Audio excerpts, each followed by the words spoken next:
kind of related to that, I know you have blogged recently about whether an entrepreneur, not so much their developers, but the entrepreneur themselves, is sort of born that way or can be trained. And I wonder if you have any thoughts, if you fallen more on the side of the training, if there's anything the city can do to, actually develop entrepreneurs themselves. Well, I think that entrepreneurs exhibit, particularly the most successful entrepreneurs, exhibit a number of personality types. That I don't think you necessarily need to be born with them. I think you could acquire those personality types over, your lifetime. But I think, like most things in life, it's a combination of some of your genes and DNA and some of your life experiences that create who we are. And so it's my opinion that a lot of this is either you've got or you don't have, and it's kind of hard to learn.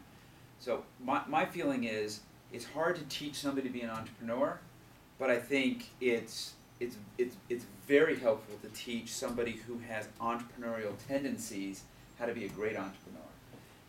Someone who has entrepreneurial tendencies, how to be a good business person, how to be a good manager. By the way, most of the characteristics that make a great entrepreneur make you a terrible manager. And that's why there are CEO coaches out there. And I think that can be taught. I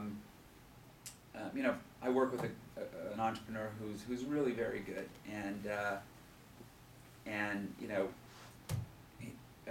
one of our other portfolio companies, CEO called me up and he said, the VP of product from this company's got his resume on the street. I said, gee, that's disturbing. So I called this entrepreneur and I said, your VP of product's got his resume on the street. And he said, I can't imagine why. And I said, well, I could reach out to him and, kind of figure out what's going on. And he said, yeah, could you do that for me? So I reached out to the guy and I said, here you got your resume on the street, could you talk to me, like what's going on, having problems with the boss? He said, no, but he just fired the VP of marketing and, I got a baby on the way and, I think I'm going to get fired. I said, well, why do you think you're going to get fired? And he said, well, I don't know, fire the VP of marketing, might fire me. So I called up the entrepreneur and I said, when you fired the VP of marketing, did you tell everybody else on the team that, it was an isolated incident and, that, you're happy with the job they're doing? And he said, no. And I said, well, maybe you should have. And, so that's the kind of thing, like, a good manager would know to do that. A good manager would have that instinct.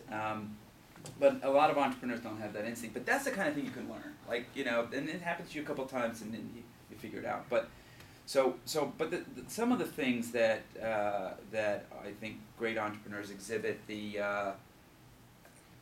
belief in themselves and that anything is possible, unbounded optimism, the ability to turn on a dime, the charisma, the ability to attract people and money and customers and press attention or whatever it is. Those are I think at the end of the day really more personality traits than they are learned skills or behavior. So anyway, that's my opinion. How do you feel about engineers who are great programmers and maybe not have those personality traits but are phenomenal developers being entrepreneurs? I think they need to pair up.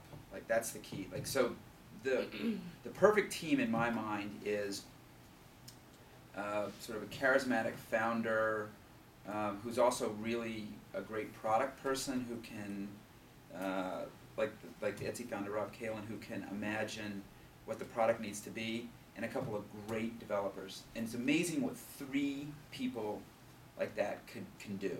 At some point you got to build a company, around that. But you can get pretty far with just that. So what I've seen in the past a lot is the developers are very distrusting of what they call the charismatic MBA types. Right. And the MBA types can't distinguish great developers because they don't understand the programming as well. Right. How do you feel like it's great to be able to work with people you've worked with before, but if you don't have that luxury, what are some of the ways to find great pairings?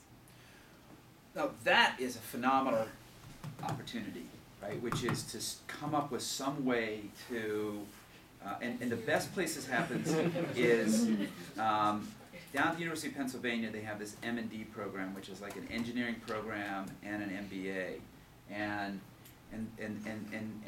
they get that. They put these people together into a program, and they start to meet each other and like each other, and then they start companies together. One of our companies from last semester is a result of that. Right, but think about ITP, right? So there's this great program, NYU's ITP program. Most of those people are either design or engineering oriented, very product creative oriented people. And then you got all these people in this room, right? And is there any cross fertilization between those programs? Well, there should be, right? Somebody should create some social, programs to get people together. And you're right, it's hard. There's distrust, right?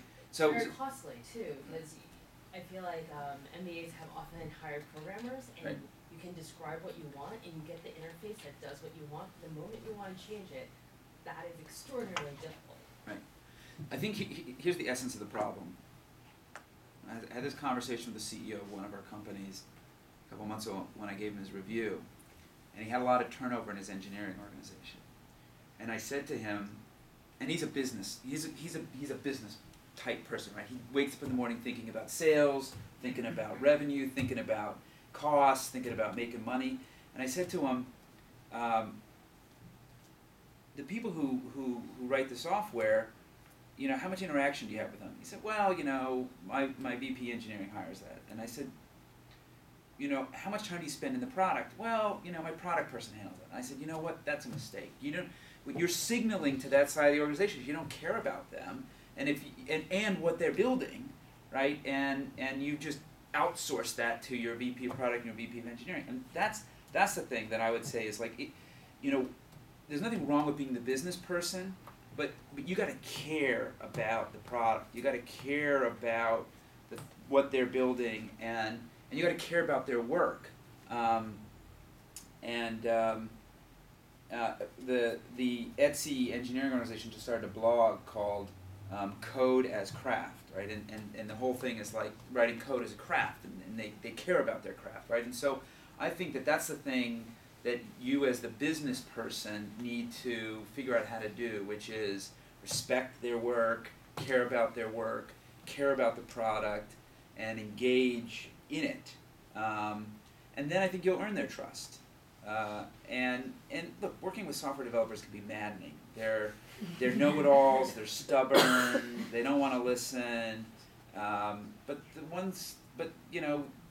they're the ones who make the stuff. So you gotta figure out how to work with them. That's all I can say.